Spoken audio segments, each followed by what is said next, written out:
ওম নমঃ শিবায়। বিশাল ঝড় শুরু হতে চলেছে অবশ্যই কন্যা রাশির জাতক-জাতিকাদের জীবনে। সাবধান, সব কিছুই কিন্তু উলটপালট করে দিয়ে যেতে পারে, কারণ রাহু তার সম্পূর্ণ ক্ষমতায় চলে এসছে। এর আগে যদি একটু আলোচনা করি, রাহু এর আগে বৃহস্পতি নক্ষত্রে ছিল, বৃহস্পতির দৃষ্টিতে ছিল, যার কারণে অনেকটা কন্ট্রোলে ছিল। এই মুহূর্তে রাহু শতবিশা নক্ষত্র অর্থাৎ নিজের নক্ষত্রে কিন্তু প্রবেশ করে গেছে, যা আগামী 2026 আগস্টের প্রথম দিন পর্যন্তর প্রভাবটা থাকতে চলেছে, যার কারণে আপনাদের জীবনে এই সময়কালের ভিতরে বেশ কিছু ক্ষেত্রে বেশ কিছু উন্নতি, বেশ কিছু অবনতি, বেশ কিছু প্রাপ্তি, বেশ কিছু হারানো ঘটনা ঘটতে পারে। এটা কারোর জীবনে অত্যন্ত ভালো ঘটবে, কারোর জীবনে অত্যন্ত নেগেটিভটাও হতে পারে। তো সবটা আলোচনা করব, তাই সম্পূর্ণ ভিডিও দেখবেন। আলোচনা ডিটেলসেই থাকবে। আপনার রাশি সাপেক্ষে অর্থাৎ কন্যা রাশির সাপেক্ষে রাহুর উপস্থিতি ঠিক ষষ্ঠ ঘরে। এই ষষ্ঠ ঘরে রাহু আপনার জন্য অত্যন্ত প্রভাবশালী রেজাল্ট দিতে চলেছে। প্রথমত হচ্ছে যাদের এই ষষ্ঠ ঘর হচ্ছে কি আপনার ঋণ রোগ শত্রু, যেটা হচ্ছে কি আপনারা যারা অনেক দিন ধরে কোনো লোন থেকে মুক্তির চেষ্টা করছেন, কোনোভাবে সেটা হচ্ছে না, কিন্তু সেটা থেকে কোনোভাবেই কিন্তু বেরিয়ে আসতে পারছেন না, একের পর এক লোন হতেই রয়েছে। তো এবারে কিন্তু সেটা আপনাদের জীবনে লোন মুকুব জায়গাটা কিন্তু করে দিতে পারে। আবার এরকমটাও রয়েছে, কেউ লোন করতে চাইছেন কিন্তু লোন হচ্ছে না, তাদের ক্ষেত্রেও কিন্তু লোনটা সহজেই হতে পারে। সম্ভাবনা খুবই অত্যন্ত প্রবল রয়েছে। শত্রুর ঝামেলা বাড়তে পারে, আবার কারোর জীবনে শত্রুর ঝামেলা পুরোপুরি মিটে যেতে পারে। অনেকে রয়েছে যারা দীর্ঘদিন ধরে খুব সমস্যা ফেস করছেন, দীর্ঘদিন ধরে। তো এবারে কিন্তু সেই জায়গায় একবারে সব কিছু উলট পালট করে দেবে রাহু তার সম্পূর্ণ ক্ষমতা এসে। আর রাহুর তৃতীয়, ষষ্ঠ, দশম, একাদশ ঘরে কিন্তু অত্যন্ত সম্পূর্ণ ক্ষমতা খুবই পজিটিভভাবে কিন্তু রেজাল্ট দিয়ে থাকে। তো সেই হিসাবে আগামী সময়কাল আপনার সাপেক্ষে রাহুর প্লেসমেন্ট অত্যন্ত পজিটিভ। শুধু দরকার জন্মছকে রাহু একটুখানি সাপোর্টিভ, তাহলে কোনো চিন্তার কারণ থাকবে না। আর এই ষষ্ঠ ঘর থেকে লক্ষ্য করা হয় আপনার কেরিয়ারের দিকটাও, চাকরি বাকরির জায়গাটা কিন্তু এই ষষ্ঠ ঘর থেকে লক্ষ্য করা হয়।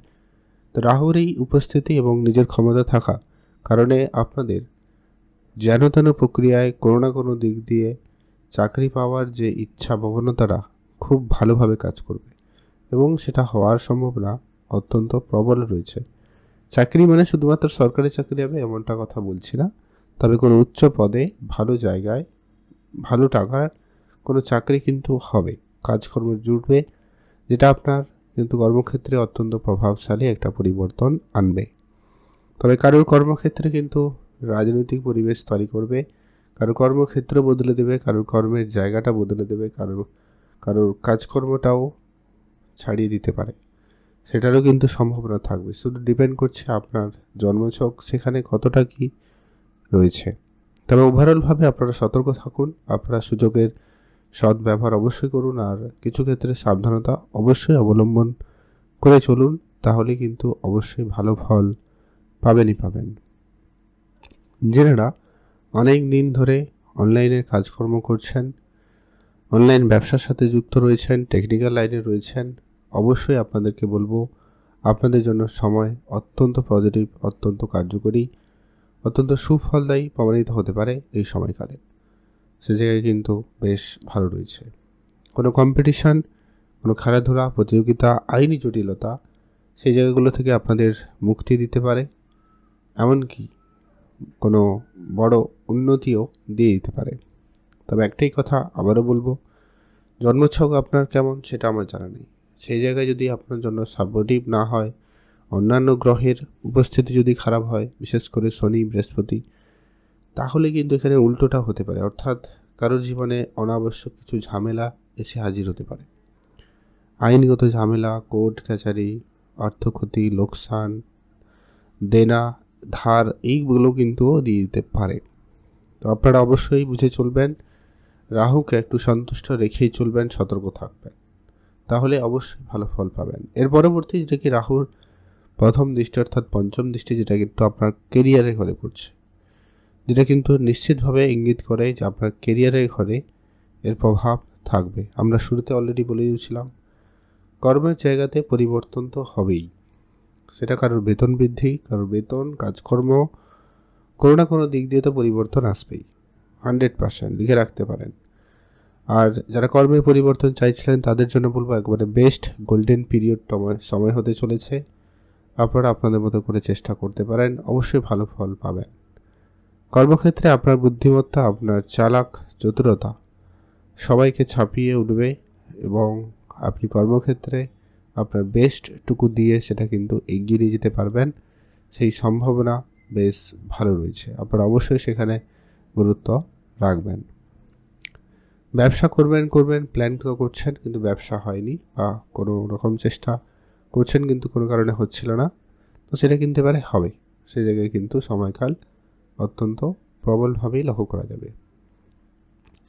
যারা অনেক দিন ধরে মিউচুয়াল ফান্ড, ট্রেডিং, এসআইপি এই ধরনের সেক্টরে ইনভেস্টমেন্ট করাতে ইন্টারেস্টেড, কিন্তু সেই সাহসটুকু হয়নি বা আপনার প্ল্যান আপনার মতো করে চলেনি, তো সেটা কিন্তু এবার আপনারা করতে পারবেন। সেই জায়গায় কিন্তু আপনাদের জন্য সময়কাল ভালো থাকবে।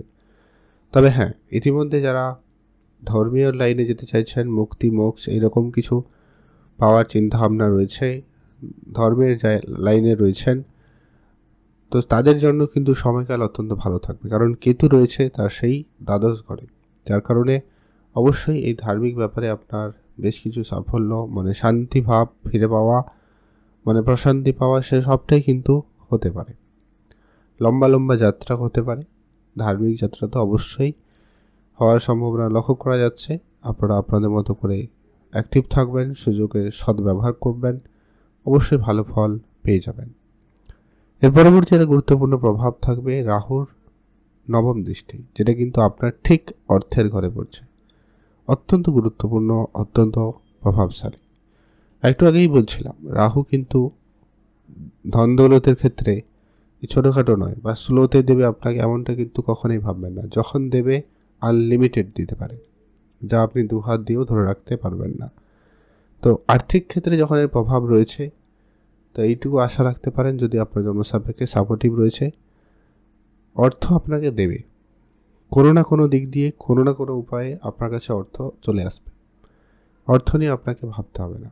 আপনি যেই যা কাজ করছেন সেখানে আপনারা প্রবল উন্নতি যোগ লক্ষ্য করবেন। কিন্তু কিন্তু যদি জন্মছক খারাপ, রাহু প্লেসমেন্ট খারাপ, রাহু আপনাকে ততটা সাপোর্টিভ নেই, কিংবা শনির তেমন একটা কোনো সাপোর্টিভ নেই, তাহলে এই জায়গায় কিছু আর্থিক সমস্যাও দিতে পারে। আত্মীয় স্বজনের সাথে ঝগড়া ঝামেলা জায়গাটা কিন্তু তৈরি করতে পারে, খেয়াল রাখবেন। সেখানে কিন্তু সমস্যা মাঝে মধ্যে থাকবে। আরেকটা যেটা বিষয়, আপনি আপনার কথাবার্তাতে গুরুত্ব রাখবেন। আপনার ভাষা প্রয়োগের সময় অবশ্যই সংযত থাকা প্রয়োজন রয়েছে। সেখানে কিছু ভুল ভ্রান্তি হুটহাট করে যেখানে সেখানে জায়গা না বুঝে কথা বললে সমস্যা দাঁড়িয়ে যেতে পারে। তাই সেই জায়গাটাকে আপনাকে খেয়াল করতে হবে। আত্মীয় স্বজনের মধ্যে সামঞ্জস্য বজায় রাখতে হবে। খাওয়া দাওয়াতে নিয়ন্ত্রণ আনতে হবে। অত্যাধিক খাওয়া দাওয়া বা পেট রেটের কিছু সমস্যা কিন্তু আপনাকে দিয়ে দিতে পারে, তাই এই জায়গাটাকে অবশ্যই মাথায় রেখে চলতে হবে। আর ওভারঅল যারা অনলাইন ব্যবসা, অনলাইন কাজে যুক্ত রয়েছেন বা থাকেন, অবশ্যই আপনারা আপনাদের মতো কাজে এগোতে পারেন। সময় সুযোগ খুব ভালো থাকবে, সেখানে আপনারা উন্নতি, সফলতা অর্জন করতে পারবেন বা পাওয়ার সুযোগ সম্ভাবনা খুবই ভালো লক্ষ্য করা যাচ্ছে। ভালো থাকুন, সুস্থ থাকুন। তো এই ছিল আলোচনা। সবটাই যে একবারে খারাপ হবে এমনটাও নয়, সব যে খুব ভালো হবে এমনটাও কিন্তু নয়। ওভারঅল গোচর আগামী সময়কাল কেমন হবে সেটা নিয়ে আলোচনা করলাম, বাকিটা আপনার ব্যাপার। আর আপনি যদি খুব সমস্যা ফেস করছেন মনে হয়, তাহলে কিছু উপাচার ফলো করতে পারেন রাহুকে কন্ট্রোল করতে। প্রথমত হচ্ছে, একটাই কাজ করতে পারেন, মহাদেবের নাম জপ করুন, মহাদেবের পুজো করুন, অবশ্যই ভালো ফল পাবেন। দ্বিতীয়ত হচ্ছে, দেবী সরস্বতীর আরাধনা করতে পারেন, তাহলে কিন্তু অবশ্যই সেখানে আপনি ভালো ফল পাবেন। আর হচ্ছে কি, যারা মুচি মেধর গ্রাউন্ড লেভেলে যারা কাজ করে, তাদের আপনারা কিছু সহায়তা করবেন। মানে সেটা টাকা পয়সা হতে পারে, বস্ত্র হতে পারে, অন্য দিয়ে সহায়তা করতে, যেটা আপনার দ্বারা সম্ভব, যতটুকু সম্ভব ততটুকুতে হেল্প করুন। অবশ্যই আপনি এখানে রাহুর পজিটিভ প্রভাব কিন্তু লক্ষ্য করবেনই করবেন। ভালো থাকুন, সুস্থ থাকুন, কমেন্ট করবেন অবশ্যই। ওম নমঃ শিবায়।